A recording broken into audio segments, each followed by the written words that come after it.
Hello everyone and welcome to this video where I'll show you the French B2 Anki deck.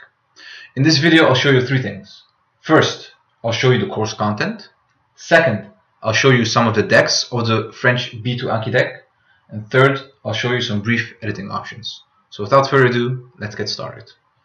First, you will have to open the French B2 Anki deck by double clicking on it. Anki will process it. And as you can see, it has done so successfully. I'm going to maximize this so you can see it a bit better. And voila, it's here. French B2 has successfully been opened in Anki. So I'd like to get started with my first point now, which is to show you the course content. I'm going to minimize these so you can have a better overview. And as you can see, there are 8 chapters plus another deck called card types, but I will handle that one in a bit. And I'd like to begin with chapter number 1, which is actually the biggest part of the French B2 Anki deck, which is the verbs. Now, in this first chapter, you can see that there are 5 main topics. We have 2 tenses. We have the plus que parfait and the futur antérieur. And then we have some tense/moods, which is the conditional passé, the subjonctif présent, and the subjonctif passé. I will go over them individually. Now, the first one is the plus que parfait. In the first part, I will tell you a bit about what it is and when you should use it. Then you can see some of the regular verbs in the plus que parfait. And then for the last part of this first tense, you can see some of the irregular verbs.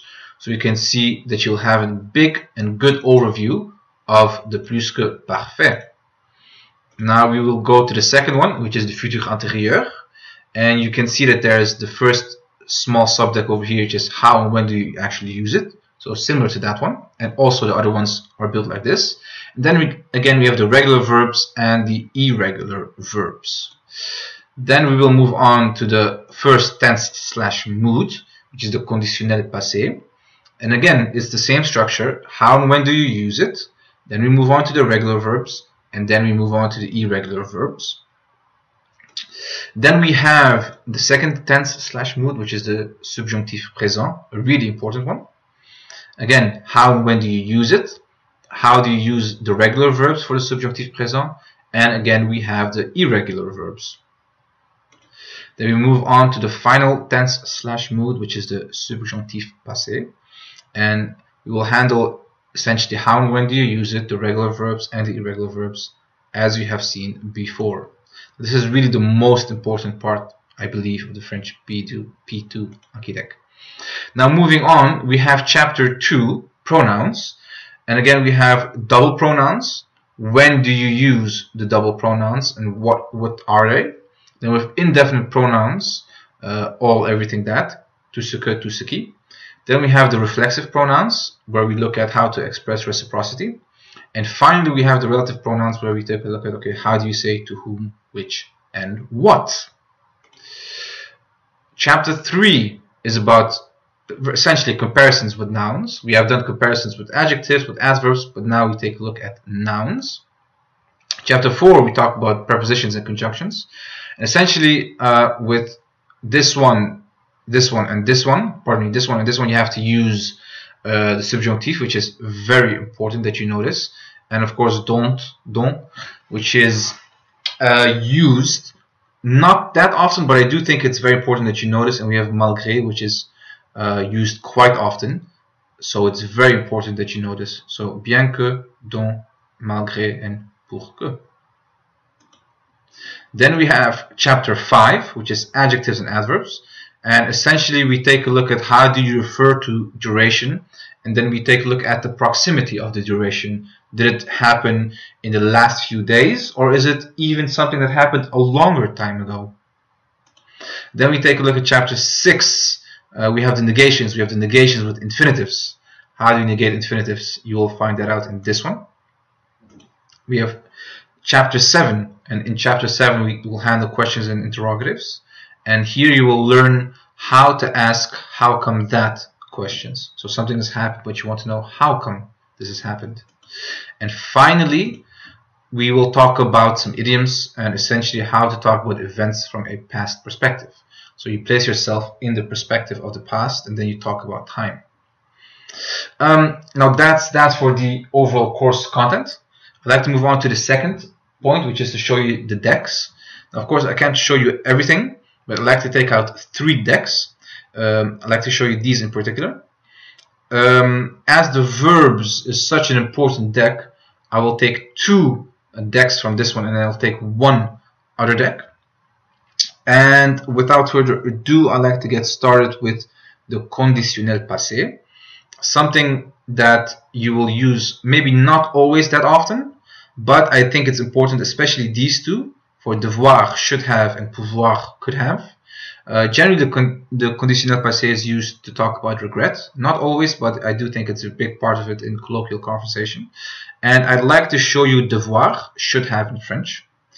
Now, there are 4 card types, and I will show you all those 4 card types. Let's take a look at what you're actually seeing right now. So the first card type is that you have a French sentence with some blanks. It's your job to fill in the blank. You see over here devoir and after it written conditionnel passé. This means that whatever has to go in here is devoir conjugated in the conditionnel passé. Then you have the English translation of the sentence.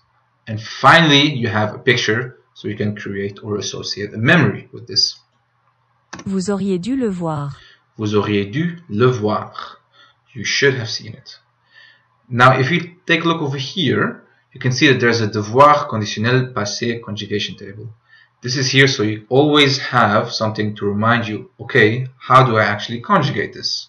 You can see over here avoir in the conditionnel présent, and then devoir participe passé. If you take a look below that, we can see there's a pronunciation of devoir conditionnel passé. Okay, how do you actually pronounce this? What parts don't you pronounce? And you can see a little reminder on how certain pronunciations may be similar to the futur antérieur. If you click on this, you can hear it again. Vous auriez dû le voir. And at the very bottom, you have a link to the actual lesson on the website. Now, this is card type number 1, fill in the blank. I'd now like to show you the second card type. The second card type is that you have to fill in, type in the correct answer. So again, there's a blank, but this time you actually have to type in the correct answer. So let's see what happens if we do this. Tu aurais dû téléphoner. Now, if you type in the correct answer, everything is in green, and you can see the correct answer over here as well. And all the other things that we've seen before are still here.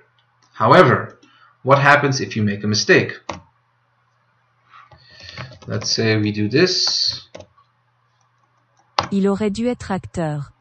You can see that the incorrect part will have been marked in red. And you can see the correct part is over here and over here as well.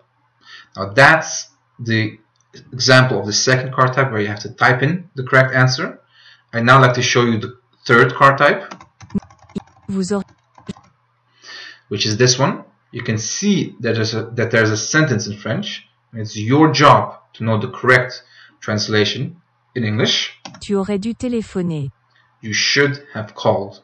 And all the other things that we've seen before are there as well. I'd like to show you the fourth card type now. Tu aurais. Let's take a different one. He should have been an actor. Do you know the correct answer? Il aurait dû être acteur. Il aurait dû être acteur. He should have been an actor. And the fourth card type is, you see it in English and you have to know it in French. And once again, everything that we have seen before is over here as well. I'd now like to show you a few different ones.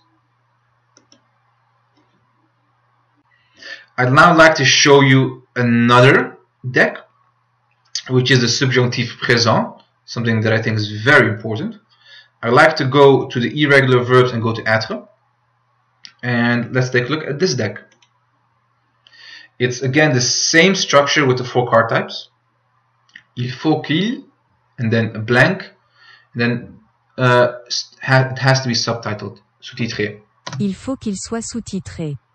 And again, you have to conjugate être in the subjunctif présent. And there's a table here with some explanations on how to pronounce it and some more important information. And there are many more examples such as this one. Let's take a look at some few more examples.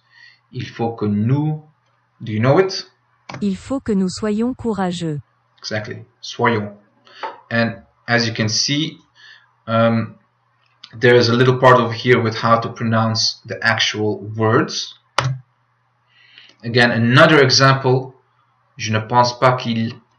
Hope you know it. Je ne pense pas qu'il soit marié. Soit marié. And I'd like to show you one more deck. Again, there are many options that you can go with, but I think that the following one is a really interesting one. Comparisons with nouns. Usually we compare with adjectives and adverbs, but I also like you to see how to compare with nouns. And again, same concept. Il y a blank chat, blank chien ici. Il y a plus de chats que de chiens ici. There are more cats than dogs here. Il y a plus de chats que de chiens ici. Overview of comparisons with nouns in French, so you can see how to do it. Comparing your things with that of other people. And then there's a big explanation for how do you actually do this. So even if you forget how this works, you always have a reminder for you. Do you know this one?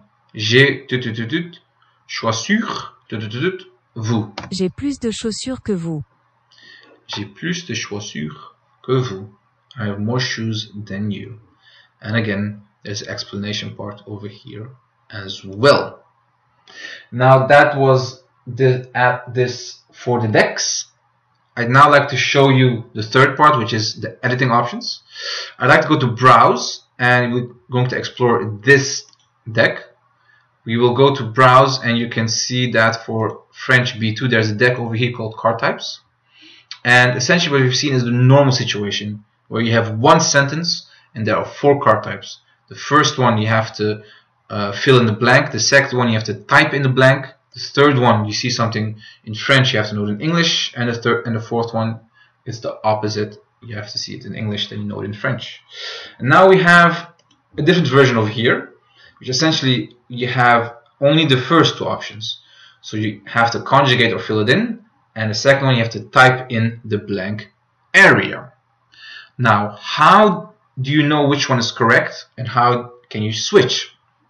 My advice is this: if you are not that familiar with language learning, please use the beginner-friendly language atlas card, where you can only see the first card type, which is conjugate or fill in, and the second type, which is type in the correct answer. If you're already familiar with language learning and you know what you like, then you can go with the fourth one, which has the full array of options. But now you may ask, how do I switch? Very simple. Take out the card types deck, go to French B2, click on this, Control A or Command A, right mouse click, change no type, and then we have the normal language atlas card, which is this one, and we will go to beginner friendly. We'll choose, you can see over here, beginner friendly. Does everything match? Yes, it does. Okay, yes, and that's that. We now only have 2 examples per sentence, and we can verify this as well. If we go to, for example, this one, malgré, we can see je l'aime malgré tout. Je l'aime malgré tout. And then we have, this was the first one. And then we have the second one over Je l'aime here. malgré tout. And these are the only 2 card types that you will see. Now imagine that you regret your choice and you'd like to switch back. It's very simple. You do the same procedure. Go to French B2, Control A or Command A, right mouse click. You can go to change no types, which is over here. Then we go from beginner friendly to just a normal one, language atlas card. We click on OK, and we are back to 4. 1, 2, 3, 4, and then you see something else. Now that's that for pretty much everything that I wanted to say. There's the final part, which is you can see the small icon over here. Now this is very valuable if you want to change the total amount of cards that you can see. New cards per day, you can increase it or decrease it. And the reviews, the maximum reviews per day, increase it or decrease it. Click on OK, and that's it. Your changes are now fully realized. My advice is to initially start with a lower amount rather than a higher amount, because the most important thing is that you actually create a habit and that you stick with it day by day. If you have any more questions, please let me know. Write them in the comments or please send me an email. You can go to languageatlas.com for more information. That's also where you can find the Anki deck and also other Anki decks. If you have any more questions, again, please let me know. And I wish you the best of luck in your language learning journey.